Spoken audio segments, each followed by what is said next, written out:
할렐루야. 하나님 영광 받은 줄 믿습니다. 오늘 목소리가 은혜가 되죠. 신 목소리는 은혜가 돼.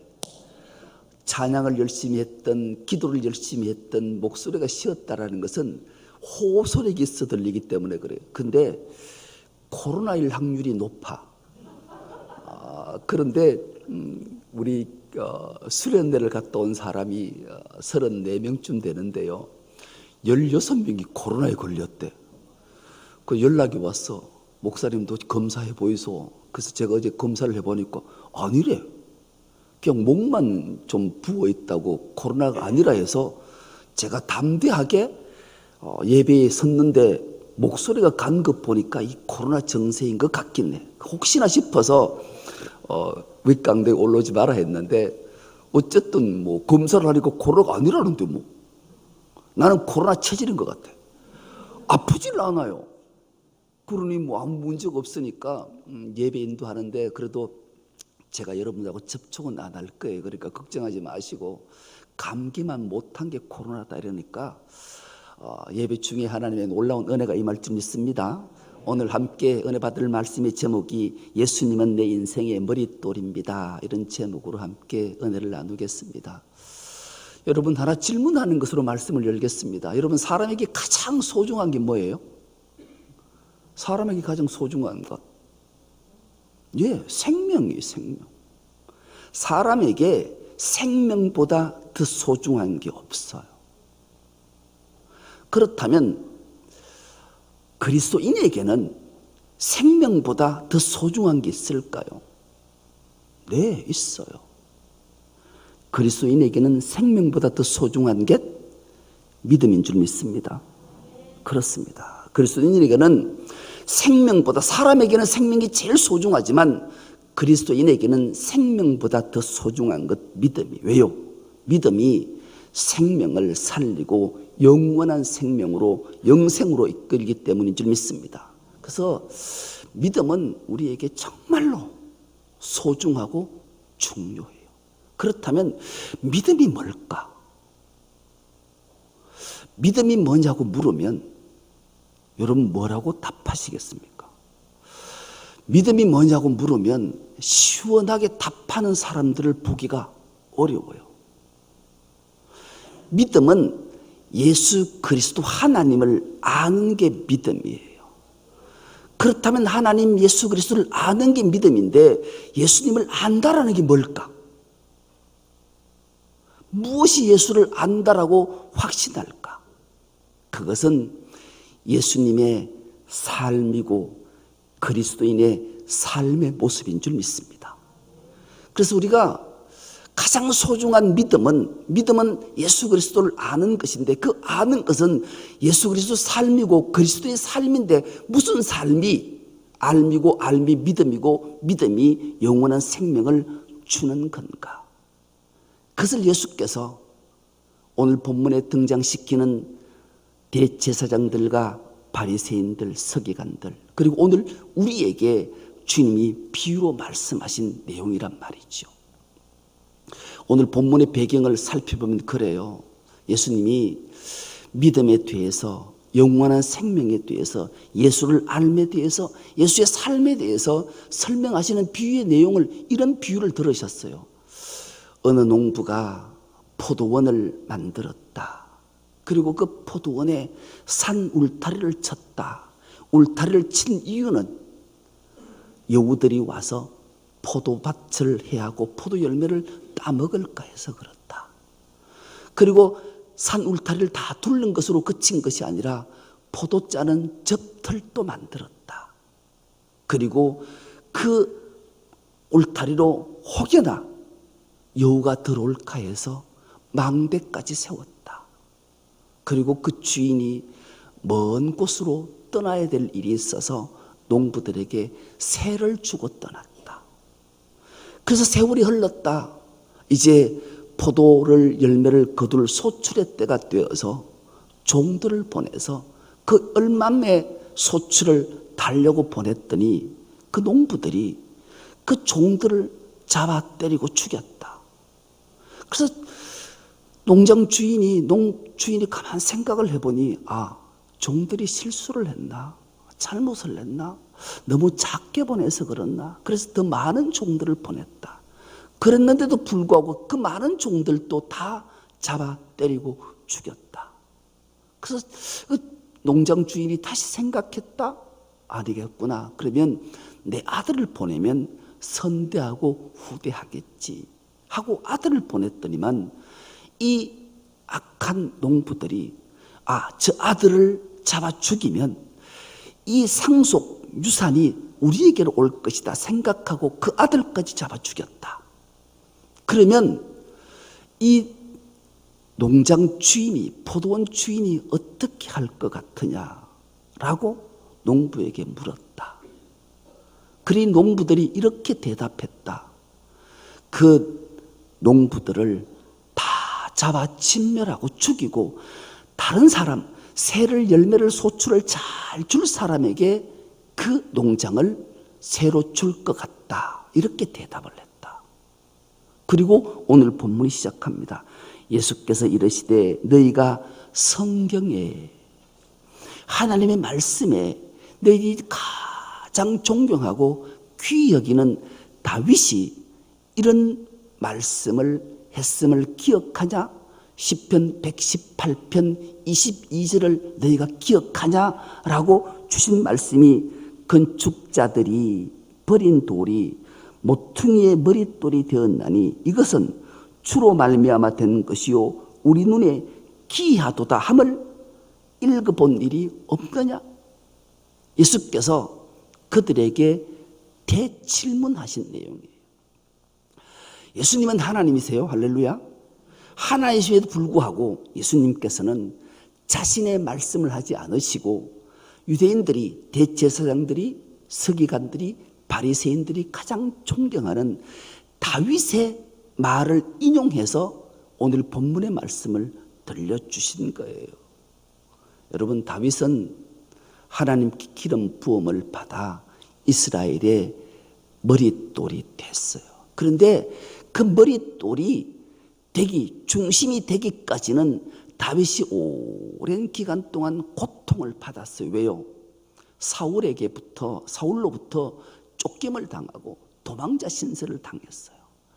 사울의 칼날을 창을 피해서 이곳저곳으로 광야로 하물며 블레셋 땅으로까지 도망을 다녔어요. 죽을 고비를 여러 번 넘겼어요.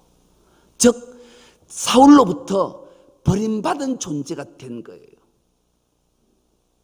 그런데 버림받은 존재였지만 하나님이 그를 기억하셨기에 그에게 은혜를 베푸셨기에 그가 유대인들로부터 사울로부터 버림을 받았지만 이스라엘의 위대한 머릿돌 중심이 되었다.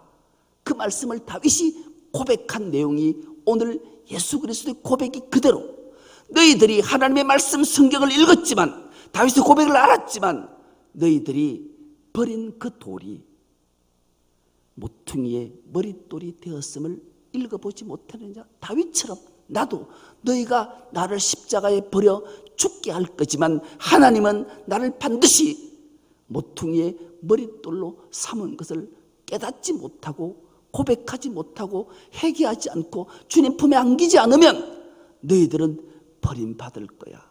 그리고 악한 농부를 진멸했던 것처럼 너희들은 그 돌 위에서 다 쪼개고 찔려서 죽임을 당하겠지만 그것이 다른 이방인에게 넘어가서 그를 영접하고 받아들인 자에게는 구원이 되고 그 모퉁이의 머릿돌이 그 중심이 되어서 새로운 생명을 얻게 될 것이다.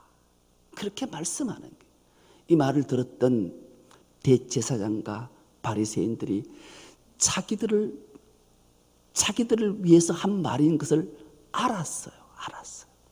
그러면 알면 어떻게 해야 될까요?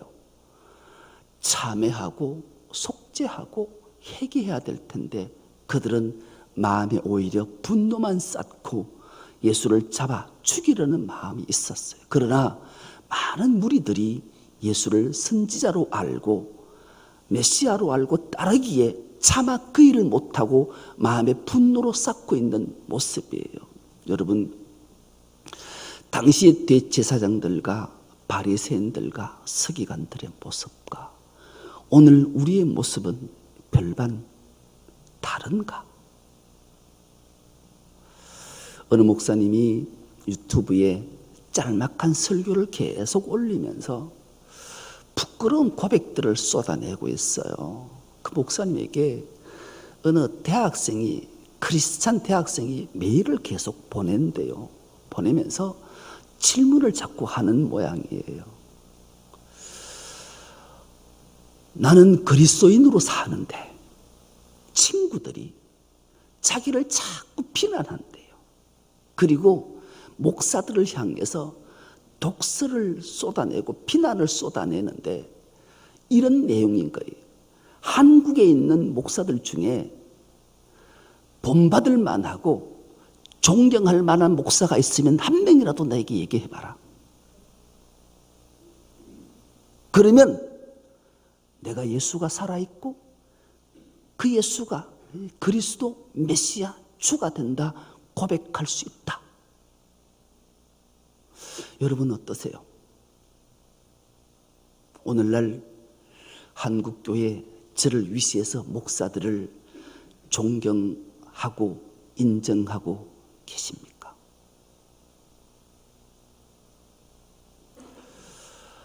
저 자신도 참 부끄러워요. 오늘날 한국교회의 지도자들이, 목사들이, 장로들이, 중직자들이 세상으로부터 비난과 질시와 조소를 받는 이유가 뭐라고 생각하세요? 세상 사람들과 별반 다르지 않는 행동들 때문이 아닐까요? 예수의 향기와 예수의 편지와 예수의 삶과 예수의 삶의 모습이 그들의 삶의 모습에서 드러나지 않으니 세상 사람들이 비난에 화살을 쏘고 조서를 날리고 있지는 않을까요? 저도 거기에서 자유롭지 못하다는 것에서 가슴이 아프고 부끄러워요. 그러면 왜 세상 사람들이 그렇게 목사들을 향해, 교회 지도자를 향해 그렇게 비난의 화살을 쏠까요? 그들은 예수 믿는 자들, 즉 그리스도를 구주로 고백하는 자들의 삶은 자기들과 세상 사람들과 별반 다르지 않다고 여기기 때문에 그들의 생각은 적어도 예수를 믿는 사람이, 목사가, 장로가, 그리스도인은 달라야 되는데 다르지 않다라는 것 때문에 그들은 비난하고 조소를 날린다라는 거예요. 여러분 눈에는 어떻게 비춰지고 있습니까? 저도 그렇게 비춰질 것 같아서 부끄러워요. 그렇지 않기 위해서 우리는 몸부림치면서 살아야 돼요.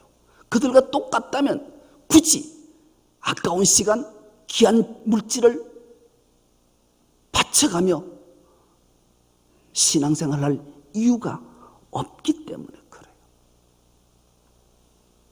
그런데 우리가 반드시 기억해야 될 것이 있어요. 오늘 말씀의 제목처럼 예수님은 내 인생의 머릿돌, 중심인 이유가 여기에 있는 거예요. 세상 사람들의 이것을 우리는 밝혀 알려줘야 될 의무가 있어요.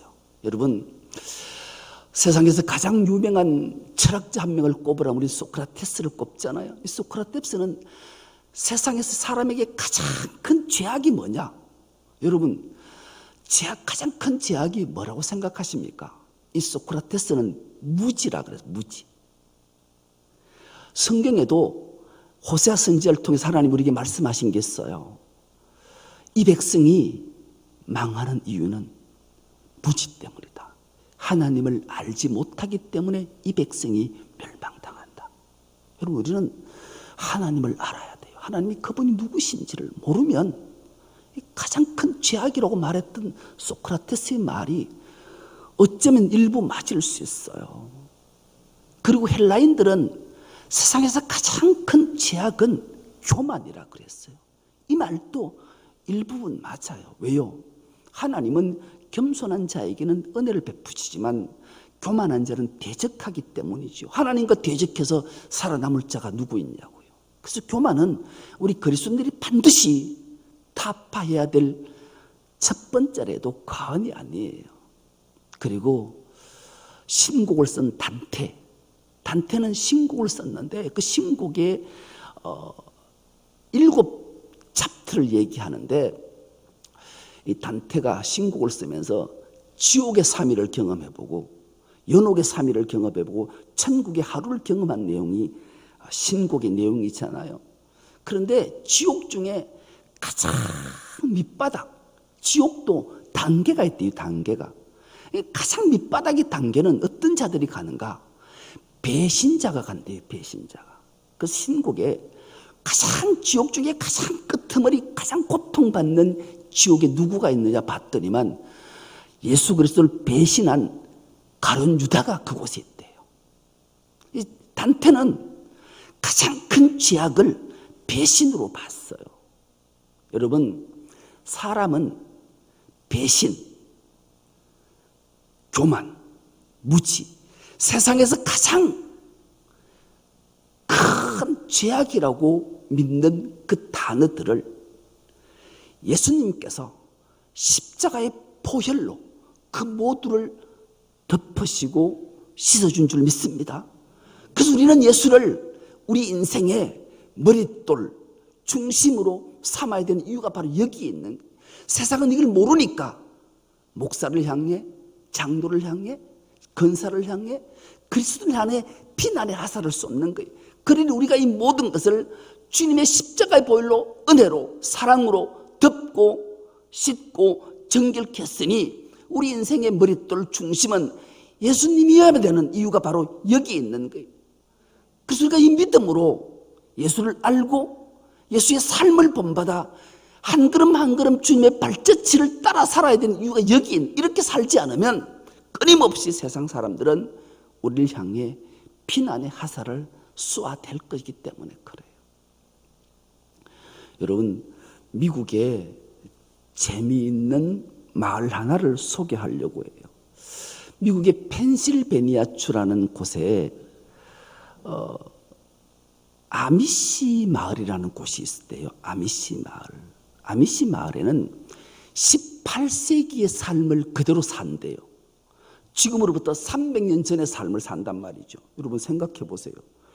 우리가 한 70년 전의 삶을, 60년 전의 삶을 봐도 우리의 삶이 어땠냐고요. 제가 60년 전의 삶을 한번 생각해 보면 아이고, 상상하기도 싫잖아요. 그런데 300년 전의 삶을 지금 저 아미시 사람들은 그대로 산대요. 지금도 옛날 옷을 입고 마차를 타고 다니고 말과 소를 해서 농경사회처럼 씨를 뿌리고 거두고 그런 삶을 산대요. 그러니까 저곳에 도대체 왜 저 사람들은 18세기의 삶을 살까? 지금으로부터 300년 전의 삶을 그대로 영위하면서 살까? 궁금할 거잖아요. 그래서 많은 사람들이 저기에 구경을 가기도 하고 저 사람들의 모습이 왜 이렇게 살까 궁금해하기도 해서 어느 기자가 저 마을을 찾아갔대요. 찾아가서 한 노인을 만나게 되고 그 노인에게 이런 질문을 던졌다 해요. 신앙을 지키고 사는 사람이니까 어르신, 노인께서는 혹시 이런 믿음을 지키기 위해서 신앙의 삶을 살아내는데 그렇다면 구원 받으셨습니까? 물었대요. 여러분 옆 사람 한번 얼른 쳐다보세요. 한번 물어보겠습니다. 구원 받으셨습니까? 구원 받으셨어요? 이 노인이, 이 기자가 노인장 구원 받으셨습니까? 라는 물음 앞에 당황했대요. 당황. 여러분도 아마 당황했을 수 있어요. 내가 진짜 구원 받았는가?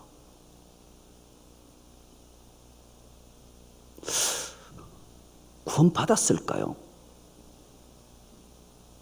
잠깐 당황했던 이 노인께서 이 기자에게 이런 답을 하셨대요. 나는 구원 받았는지 잘 모르겠다. 그러니 우리 아랫집에 사서 아랫집에 사는 사람에게 가서 한번 물어봐 달라. 우리 아랫집 사람이 저 윗집의 노인장 어르신은 구원받았습니다 라면 구원받은 거고, 그 사람이 저 노인장 어르신은 구원 못 받았어 하면 구원 못 받은 거다. 한번 물어봐 달라는 거예요. 여러분, 그렇습니다. 우리가 구원받은 것은 내가 구원받았다고 구원받은 게 아니에요. 이웃이, 세상 사람들이, 나를 알고 있는 예수 믿지 않는 사람이 나를 보니 저 사람은 예수의 향기가 나, 예수님이 살았던 삶이 그대로 저 사람 모습에서 드러나. 그러니 저 사람은 예수쟁이야, 예수의 사람이야 라고 인정하는 자는 구원받은 거라는 거예요.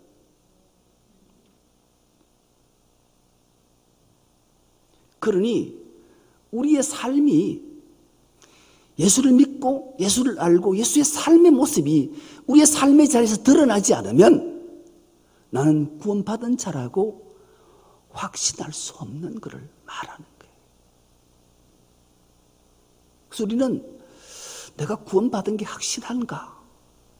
조금이라도 의심스럽다면 나를 알고 있는 세상 사람들에게 한번 돌아가서 물어봤으면 좋겠어요. 야, 네가 봤을 때 내가 예수 믿는 것 같아? 예수의 삶을 발자취를 따라가는 것 같아? 나는 예수의 사람인 것 같아? 한번 물어봤으면 좋겠어요. 그래서 그가 맞아 이놈아, 너는 내가 봐도 예수쟁이야. 내가 예수를 믿지 않지만 예수에 대해서 너무 많이 들었으니까 그 예수는 세상을 위해, 가난한 자를 위해, 죄인을 위해 자기 목숨을 십자가에 내어놓고 죽고 그를 살렸다라는 것을 말하니 네 모습을 보니 그런 것 같아. 그러면 나는 예수의 사람이고 구원받은 사람이라는 거예요. 여러분은 그런 삶을 살고 계십니까? 우리가 예수를 믿고 구원받았다면 마땅히 예수님의 발자취를 따라가고 그분의 삶의 모습을 그대로 지키기 위해 몸부림치는 자들이,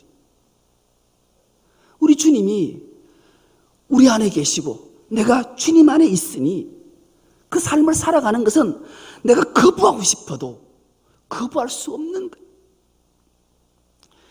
우리가 모두가 예수 그리스도 안에 있는 자인 줄 믿습니다. 그래서 우리는 세상 사람이 우리에게 비난 화살을 쏘을 때마다 우리는 다시 한번 우리 자신들을 점검해 봐야 돼요. 그리고 내가 예수 안에 있는지를, 예수가 내 안에 있는지를 늘 점검해 보는 것은 정말로 중요해요. 제가 하나님 말씀이 안 좋은 말씀이 어디 있고 가장 가슴속에 박히지 않는 말씀이 어디 있겠습니까마는 저뿐만 아니라 여러분도 이 말씀만은 가장 좋아하는 구절이라 믿습니다. 그 말씀 한 구절이 뭐겠어요? 로마서 8장 1절에서 2절 말씀 아니겠습니까? 이 말씀을 우리가 암송 다 했으면 좋겠어요. 그리고 그 말씀이 우리 마음판에 꼭 새겼으면 좋겠어요. 그러므로 이제 그리스도 예수 안에 있는 자에게는 결코 정죄함이 없나니, 결코 정죄함이 없다. 이는 그리스도 예수 안에 있는 생명의 성령의 법이 죄와 사망의 법에서 너를 해방하였습니다. 할렐루야, 아멘. 여러분, 우리는 주님의 십자가의 은혜로 주님 안에 초청받고 주님 안에 거해 있는 줄 믿습니다. 그래서 어떤 세상 사람들이, 어떤 사탄마귀가 우리를 정죄할 수 없는 이유는 내가 예수 안에, 예수가 내 안에 있기 때문인 줄 믿습니다. 예수의 생명의 성령의 법이 죄와 사망의 법에서 우리를 해방했기 때문에 우리는 주님과 동행하는 자이기에 우리 마땅히 영원한 생명을 얻은 자인 줄 믿습니다. 그래서 우리는 우리 걸음걸음 한 걸음이 주님과 함께 걸어가는 자가 되었고, 예수님은 내 인생의 머릿돌 중심이라는 사실을 결코 잊지 않는 은혜가 있기를 축복합니다. 알랭드 보통이라는 분이 여행의 기술이라는 책을 썼는데요. 이 여행의 기술이라는 책에 아주 의미 있는 말 하나가 기록되어져 있어요. 여러분 한번 내가 주님과 함께 동행하는지 한번 점검해보고, 또 내가 나와 함께 여행을 하고 함께 동행하는 자가 어떤지를 한번 생각해 봤으면 좋겠어요. 여러분, 여행을 왜 가십니까? 여행 가는 이유가 뭐 때문에 여행을 가십니까? 여행 가는 이유를 이 책에서는 두 가지를 얘기했어요. 이국 정치, 즉 다른 나라는 어떤 모습일까? 이번에 베트남을 가보니까요, 참 공산국가라 그런지 모르지만 하여튼간 이국 정치가 기가 막혔어요. 베트남이 우리나라하고 좀 비슷한 역사를 갖고 있어요. 외세로부터 침략을 되게 많이 받았고요. 프랑스와 여러 나라의 중국에는 1000년이고 프랑스에는 100년의 지배를 받았더라고요. 속국 우리나라는 일제 36년 때도 우리 일본 사람하면 막 치를 떠는데, 이 베트남 사람들은 그 프랑스에게 100년을 지배를 받았는데, 그 다낭이라는 곳에서 해발 1400고지에 높은 그 열대 지방에 1400고지는 시원한 곳이에요. 그곳에 한 도시를 만들어 놨는데, 그 도시가 어떻게 만들어졌는가 하면, 프랑스가 베트남을 지배하니까 베트남이 덥잖아요. 나라가 막 지금도 31도 막 이렇더라고요. 그런데 1400고지면은 시원해요. 21도, 27도쯤 되는 거예요. 얼마나 시원한지. 거기에 자기들은 지배하니까 그 밀림을 올라가는 길이 어마어마해요. 케이블카를 타고 한 20-30분을 가는 그 산 꼭대기에 도시를 만들어 놨어요. 자기들의 베트남 사람들이 지금은 장비가 있으니까 실어 가겠지만, 지금으로부터 몇백 년 전에는 그럴 수 있겠냐고요. 베트남 사람은 일일이 짐을 지고 그 정상에다가 프랑스 휴양시설을 만들어 놓은 거예요. 그런데 베트남 사람들이 그것을 우리나라 같으면 일제히 잔절해서 싸그리 다 없앨 텐데, 베트남 사람은 그대로 놓아두고, 거기에 휴양시설을 그대로 놓아두고 새롭게 해서 관광지를 만들어 놨어요. 왜 그런가 이유를 물어봤더니만, 이 베트남 사람들이 자기들은 성전국가란, 이긴 국가라니. 프랑스도 이겼고 중국도 이겼고 베트남 사람들 미국도 이겼어. 베트남은 세계에서 가장 강력한 미국과 중국과 프랑스를 전쟁에서 이긴 국가가 베트남뿐이라, 유일하게. 그래서 베트남은 지금도 미국과 중국을 두려워하지 않는데요. 저것들 아무리 핵무기 많아도 우리가 싸우면 우리가 무조건 이겨, 이런 생각을 베트남 사람은 한대요. 그래서 그런 것들을 두지 않고 다 보존해놓고 그것을 관광지로 활용하는, 참 그분들이 놀랍다 생각이 될 정도더라고요. 아무튼 이분들이 여행을 가보니 그런 정치, 그리고 호기심이 생기잖아요. 저 사람, 저 민족들은 어떻게 살까? 호기심이 생기잖아요. 그래서 여행을 가는 이유는 이국 정치와 호기심 때문에 가는데, 가장 중요한 것은 여행을 갈 때 누구와 여행을 가느냐에 따라서 그 여행이 즐거울 것인가 불행할 것인가 결정된다라는 거예요. 어떤 사람과 함께 여행을 가고 함께 있으면 자신도 모르게 너그러워지고 간용이 있고 기쁨과 즐거움이 있어요. 그런데 어떤 사람과 있으면 자꾸 경쟁심이 생기고 질투가 생기고 불평과 불만이 생겨요. 여러분은 어떤 부류의 사람이십니까? 내가 누구와 함께 여행을 가고 함께 있으면 옆에 사람이 자꾸 너그러워지고 포용력이 있고 기쁘고 행복해.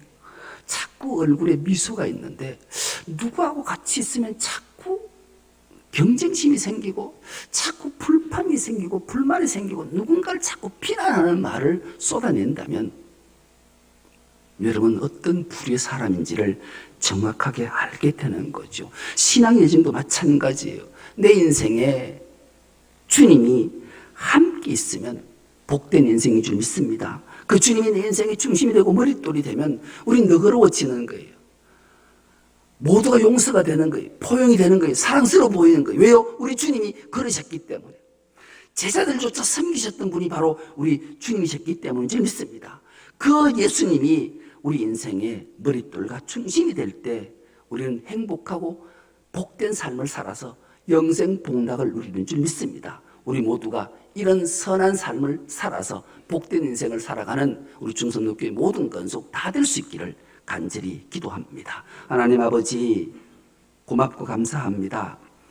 예수님은 내 인생의 중심입니다. 머릿돌입니다.